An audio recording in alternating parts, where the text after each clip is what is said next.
dirasakan sampai sejauh ini apa, Pak? Banyak bunganya, terus buahnya besar-besar, sama banyak cabang-cabangnya juga banyak ya.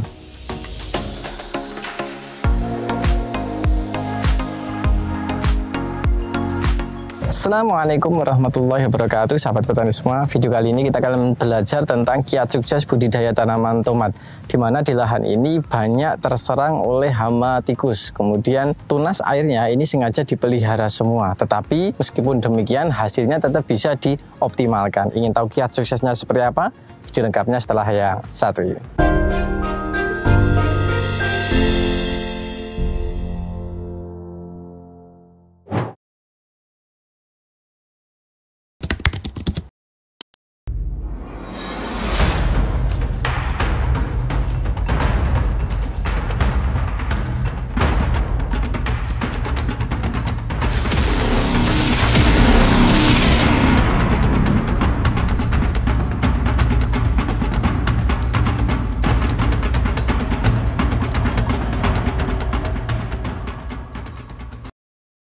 Oke, baik sahabat petani semua, sebelum kita masuk pada inti videonya, ada pengumuman untuk teman-teman yang namanya tercantum di sini atau di kolom deskripsi.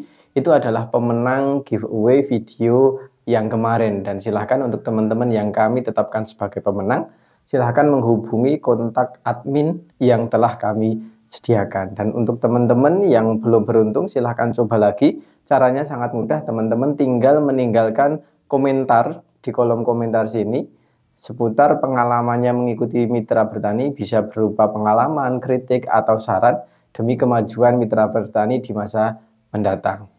Pemenangnya akan kami pilih secara acak dan akan mendapatkan hadiah kaos eksklusif tanpa biaya spesial pun. Tetap semangat, kurangi sambat, Gusti berkahi. Oke, baik sahabat petani semua, kembali lagi bersama saya Zaki di channel Mitra Bertani TV. Seperti yang telah saya jelaskan di awal tadi, kesempatan kali ini kita akan belajar tentang budidaya tanaman tomat, di mana di lahan ini sebagian besar untuk budidaya tanaman padi, tetapi untuk lahan ini digunakan untuk budidaya tanaman tomat, sehingga lahan ini menjadi sasaran untuk serangan hama tikus. Jadi di awal pertumbuhan, serangan tikusnya ini sangat masif. Tetapi dengan modifikasi sedemikian rupa, alhamdulillah serangan tikusnya itu sangat bisa diminimalkan, sehingga tanaman bisa tetap sebagus ini. Kemudian pada bagian bawah untuk perempelan atau tunas air, biasanya kalau untuk tanaman tomat itu seringnya dikurangi atau bahkan dihabiskan. Tetapi di lahan ini justru dipelihara semua. Apakah itu tidak akan berdampak pada pembungaan yang mungkin akan rontok, kemudian buahnya yang akan kecil? Alhamdulillah untuk di lahan ini itu bisa teratasi. Ingin tahu kiat suksesnya seperti apa? Tanpa lama-lama lagi kita akan langsung masuk pada sesi wawancara. Oke, baik sahabat petani semua, di samping saya sudah ada sang pemilik lahannya langsung. Monggo Pak bisa memperkenalkan diri. Nama saya Aan, asli dari Ninggo, Buran Tasikmadu, Karanganyar. Pak Aan ini Pak ya? Iya. Yang beralaman di Kecamatan Tasikmadu, Kecamatan Karanganyar. Iya. Secara ketinggian ini sekitar 130-an mdpl, jadi kategorinya dataran rendah. Dan kanan kirinya ini rata-rata tanaman padi ya Pak Aan? Iya. Dan untuk Pak Aan sendiri memang sudah terbiasa di budidaya tanaman hortikultura atau gimana Pak? Iya, terbiasa Mas. Brambang, tomat, sama terong, terus lombok. Jadi memang mainnya di hortikultura. Iya. Kemudian untuk di lahan ini kita akan belajar tentang budidaya tanaman tomat yang menurut kami banyak beberapa hal yang menarik mungkin kita bisa ambil dari sini. Kalau untuk lahan ini Pak, untuk lahan ini lahan baru atau lahan yang sudah bekas ini? Oh, ini bekas nih Mas. Bekas terong, bekas brambang. Jadi awalnya tanaman brambang, kemudian tanaman terong, kemudian sekarang tanaman tomat. Tomat. Itu bedengannya sama ya Pak ya? Ya sama. Tidak pindah bedengan. Ya. Kemudian untuk di lahan bekas itu perlu ada perlakuan khusus atau tetap bisa optimal Pak? Khusus ya Mas. Ini cuma di rotari lalu di belah tengahnya untuk ngisi pupuk ponska terus sama kotoran kambing ya. Nanti tutup lagi terus pasang mulsa. Oke, jadi mulsanya ini dilepas dulu ya Pak ya? Setelah tanaman terong? Iya, dilepas dulu. Dilepas dulu, kemudian di rotari, di belah tengah, dimasukkan pupuk kandang kotoran sama kambing. Ponska ya Pak ya? Iya. Kemudian ditutup tanah, kemudian tutup lagi menggunakan mulsa. Iya. Kemudian kalau untuk di lubang tanam sendiri Pak, ada pupuk sendiri yang dimasukkan atau kosongan Pak? Kosongan Mas. Kosongan ya? Nanti aja kalau umur 10 hari atau 12 hari kocor sama NPK Yaramila. Jadi awalnya kosong ya Pak ya di lubang tanam ini. Iya. Kemudian yang kedua adalah posisi mulsanya Pak. Ini saya baru menjumpai di lahan ini gitu. Menanam tapi mulsanya diangkat sekitar mungkin 10-an senti atau 15 senti. Ini tujuannya untuk apa Pak? Ini untuk Mas, mencegah untuk persembunyian tikus. Dulu sebelum saya naikin ponsanya itu untuk sembunyi tikus toh. Lah tanamannya itu dipotong sama tikus itu. Setelah saya sulami, tanami lagi langsung saya naikin ini. Alhamdulillah ini aman nih dari serangan tikus itu. Ya, jadi tujuannya adalah untuk menghindari sebagai persarangan atau tempat sembunyinya tikus ya Pak ya. Karena di daerah sini memang mayoritas adalah tanaman padi. Kemudian untuk saat ini tanaman padinya belum siap panen, masih tanaman muda ibaratnya. Jadi kemarin pas penanaman ini juga tikus banyak yang bersembunyi di bawah mulsa. Makanya beliau mengakalinya untuk diangkat sekitar mungkin 10-15 cm lah ya Pak ya. Ini diangkat, kemudian ditali, kemudian dibiarkan. Dan alhamdulillah dengan cara tersebut efektif. Ya efektif Mas. Kalau untuk tanaman sendiri ada pengaruhnya tidak Pak? Mungkin tanamannya terbakar atau kena panas kemudian layu atau enggak ngaruh Mas. Kalau tanaman tomat itu kuat. Maksudnya nempel di plastik mulsa tetap bisa kuat. Tetap kuat itu ya. Jadi pada dasarnya ini alhamdulillah tetap kuat dan pengangkatan ini dimulai sejak awal ya Pak ya, sejak awal penanaman langsung diangkat mulsanya. Kemudian kalau untuk varietas Pak, ini yang digunakan apa ini? Servo ini Mas. Servo. Dan sudah terbiasa nanam servo ya Pak ya. Kemudian ini juga ada yang menarik lagi. Tadi untuk pemupukan berarti di lubang tanam itu tidak ada pupuk ya Pak ya. Hanya dilakukan pengocoran. Pengocoran itu dilakukan setiap berapa hari sekali, terus menggunakan apa ini? Itu 10 atau 12 hari saya kocor sama NPK. Nah, nanti kalau umur 30 saya kocor lagi. Itu kalau tomat saya biasa 2 kali. 2 kali? Ya, 2 kali. Itu sama-sama menggunakan NPK itu Pak? Iya. Jadi yang pertama dan kedua itu bahannya sama? Iya sama. Sama dosisnya sama atau di masih sama ini aja. Kira-kira ini untuk luas lahan ini berapa Pak ini? Atau jumlah tanamannya berapa ya? Tanamannya jumlahnya 3.000 meter dengan jarak tanam sekitar 50 kali 50 nih. Bukan, jarak tanam 40 tapi tanamannya itu jumlahnya 3.500. 40 kali 40 kemudian jumlah tanamannya adalah sekitar 3.500 tanaman. Kemudian untuk NPK tadi untuk 1 kali kocor itu habis berapa kilo Pak? Itu saya belinya 1 sak ya Mas. Nanti saya bahas ini itu setengah sak tapi masih sisa.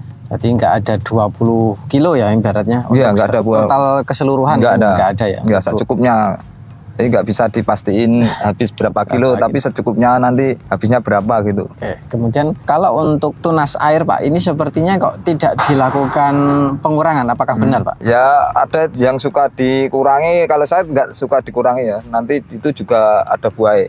Berarti memang untuk Pak An ini memang tidak dilakukan perempelan ya Pak ya? Memang sengaja dibiarkan berapapun tunas airnya tetap dipelihara? Iya dipelihara Mas. Tujuannya adalah untuk memperbanyak jumlah buahnya gitu. Dan memang dari tahun ke tahun kalau untuk tanaman tomat memang tidak dikurangi ya Pak? Ya, tidak bisa dikurangi menurut saya. Tapi kalau ada yang suka dikelongin atau dikurangin nggak apa-apa. Jadi itu pertimbangan petaninya masing-masing ya, pada dasarnya punya dasar sendiri-sendiri. Mungkin kalau fokus di batang utama itu mungkin tidak mengejar banyaknya tapi mungkin besar dari buahnya. Tetapi kalau seperti ini mungkin jumlah buahnya akan lebih banyak ya Pak ya. Kemudian masalah besar nanti bisa dipupuk pakai semprot kalinet juga bisa. Oke, jadi nanti perangsang buah gitu ya Pak. Oke, jadi untuk perempelan itu nanti kembali lagi ke teman-teman. Jadi memang kita juga sudah menampilkan ada yang versi dirempel habis, kemudian ada juga yang tidak dikurangi sama sekali. Itu sama-sama tentunya mempunyai plus dan minusnya masing-masing. Kemudian kalau untuk pupuk semprotnya Pak, tadi yang digunakan mulai dari awal fase-fase pertumbuhan itu apa saja Pak? Itu yang pakai asam amino premium. Jadi sama fungisida ya. Jadi kalau awal-awal itu nutrisinya menggunakan asam amino, maksudnya menggunakan premino ya Pak? Iya premino. Itu dosisnya berapa Pak? Itu 32 mili ya, saya pakai 1 tangki 16 liter. Berarti sekitar 2 mili per liter ya Pak ya? Manfaat yang dirasakan dengan aplikasi asam amino atau premino itu untuk apa Pak? Itu kalau ada serangan penyakit atau pertumbuhannya bisa cepat itu Mas. Jadi kekebalan juga bisa. Jadi merangsang pertumbuhan, jadi yang dirasakan itu pertumbuhannya lebih cepat, kemudian kalau ada gejala atau serangan, proses pemulihannya itu bisa lebih cepat ya Pak ya. Dan dosisnya adalah 32 mili per tangki, kemudian intervalnya berapa hari sekali Pak? Itu biasanya selang 1 semprotan Mas. Ini pakai asam amino. Nanti besoknya lagi nggak pakai, lah besoknya lagi pakai gitu. Kalau untuk dari interval penyemprotan itu berapa hari sekali Pak? Antara menyemprot sekarang dan menyemprot 4 hari. 4 hari. Ya. Oke, berarti sekitar 8 hari sekali ya untuk asam aminonya. Kemudian yang rutin itu adalah di insek dan funginya. Iya. Kalau inseknya biasanya pakai apa ini? Ya, Mas. Pakai Prevaton, terus apa itu spontan, tapi Mas sesuaikan. Oke, sesuaikan. Terus di rolling juga. Di rolling juga ya. Jadi sama sumo untuk antisipasi orang-orang ya. Jadi kalau untuk insek itu disesuaikan dengan kebutuhan ya Pak ya. Jadi tidak ada yang paten, kemudian pemberiannya pun juga tidak sekaligus tapi dilakukan rollingan atau penggantian. Kalau untuk fungisidanya yang digunakan apa saja Pak? Ditan, terus kuprokat sama antrakol. Itu dijadikan satu apa rolling juga? Rolling juga. Oh, rolling juga. Oke. Kemudian kita mungkin fokusnya ke nutrisi pembungaan pembuahan itu, karena tadi tunas airnya itu tidak dikurangi, berarti dipelihara secara keseluruhan, otomatis bakal buahnya yang akan muncul itu banyak. Kalau bakal bunganya yang muncul banyak itu biasanya rawan dari kerontokan, kemudian buahnya juga kurang bisa maksimal. Nah, untuk lahan Pak Aan sendiri untuk mengurangi kerontokan dan memaksimalkan pembuahan itu menggunakan apa? Kalinet Mas gitu. Saya pakai kalinet, nanti dicampur kalsium juga ya. Itu kalau kalinet itu dosisnya berapa Pak? Itu 2 tutup. 2 tutup per tangki ya Pak ya? Per tangki. Intervalnya? Intervalnya sama itu ya 4 hari sekali. 4 hari sekali. 4 hari sekali. Kemudian dengan aplikasi kalinet itu yang dirasakan sampai sejauh ini apa Pak? Banyak bunganya, terus buahnya besar-besar, sama banyak cabang-cabangnya juga banyak ya. Ya, jadi resiko dari melihara tunas air banyak itu nanti bakal bunganya itu akan banyak, tapi kemungkinan rontoknya juga tinggi. Nah, dengan pemberian kalinet itu alhamdulillah banyak dan tidak rontok. Kemudian kalau dipelihara semua itu juga biasanya buahnya akan kecil, tetapi kalau dengan penambahan kalinet itu bisa akan meningkatkan besarnya ya Pak ya, besar buahnya. Dan untuk Pak Aan sendiri untuk kalinet itu baru kali ini menggunakan atau sudah di beberapa tanaman? Sudah beberapa tanaman Mas, mulai dari cabai, terong itu saya pakai, berambang barang juga pakai Mas. Dan memang berarti sudah merasakan khasiatnya ya. Iya. Khasiatnya, jadi kaitannya dengan pembentukan umbi kalau di bawang merah, kemudian kalau di terong, kemudian tomat juga kaitannya di pembuahan ya Pak ya. Di pembuahan. Alhamdulillah hasilnya bisa maksimal. Bunga tidak mudah rontok, kemudian diameter buahnya bisa lebih besar. Kemudian daunnya juga mungkin bisa lebih kuat juga ya Pak ya. Iya, kuat, tebal juga. Kuat dan tebal. Mungkin itu sahabat petani semua. Sebelum kita akhiri, mungkin Pak Aan ada pesan yang ingin disampaikan untuk sahabat petani semua. Cermati dalam penyakit dan funginya. Kalau masalah tomat itu biasanya tomat identik dengan bercak daun, sama kalau serangganya ada Lirigumia yang kalau orang Jawa orek-orek ini. Terus sama ulat biasanya itu yang menyerang. Jadi intinya cermati ya Pak ya. Cermat dan pahami apa yang ada di dalam kondisi si tanaman, karena tanaman tomat ini sangat rentan khususnya dari penyakit, misalkan dari bercak daun, busuk batang atau layu itu mungkin sangat identik dengan tanaman tomat. Kemudian hama juga dari penggorok ya Pak ya, ini jadi penggorok daun, kemudian nanti ulat juga, kemudian lalat buah juga mungkin ada. Itu juga kita yang perlu cermat memahami apa yang tanaman butuhkan, kemudian memberi sesuai dengan kebutuhan tanaman. Mungkin itu sahabat petani semua yang bisa kami sampaikan pada kesempatan kali ini. Sebelum kita akhiri, saya akan menyampaikan apa yang telah kita bahas pada kesempatan kali ini. Yang pertama, ini adalah lahan milik Pak Aan yang beralamat di Kecamatan Desa Nglinggo, Kecamatan Tasikmadu, Kabupaten Karanganyar. Ketinggiannya sekitar 130 mdpl. Kemudian untuk di lahan ini sudah beberapa kali untuk budidaya tanaman, dan ini adalah lahan bekas tanpa memindah bedengan. Kemudian hanya perlakuan dilepas mulsanya, kemudian pada bagian tengah dirotari terlebih dahulu tanahnya, kemudian pada bagian tengah dibelah lah ya Pak ya, dibelah. Kemudian untuk memasukkan pupuk kandang kambing, kemudian ditambah dengan punska. Kemudian setelah itu ditutup menggunakan tanah, baru dilakukan proses penanaman. Nah, di awal penanaman itu ada beberapa hal yang kurang diinginkan, yaitu tanamannya itu digigiti hama tikus, dan tikus itu biasanya bersembunyi di bawah mulsa. Kemudian beliau mengakalinya dengan mengangkat mulsanya sekitar 10-15 cm. Alhamdulillah dengan proses pengangkatan seperti ini jadinya aman, jadi tidak diserang oleh tikus kembali. Kemudian menurut beliau tanaman tomat juga lebih kuat dari sengatan panas matahari, itu juga alhamdulillah lebih kuat, sehingga dengan pengangkatan mulsa seperti ini itu tidak ada kendala untuk tanaman tomatnya. Kemudian untuk perawatan yang dilakukan mulai dari umur 10 sampai 12 hari sampai 30 hari itu dilakukan pengocoran yang hanya menggunakan NPK ya Pak ya. NPK, kemudian pengocoran hanya dilakukan 2 kali.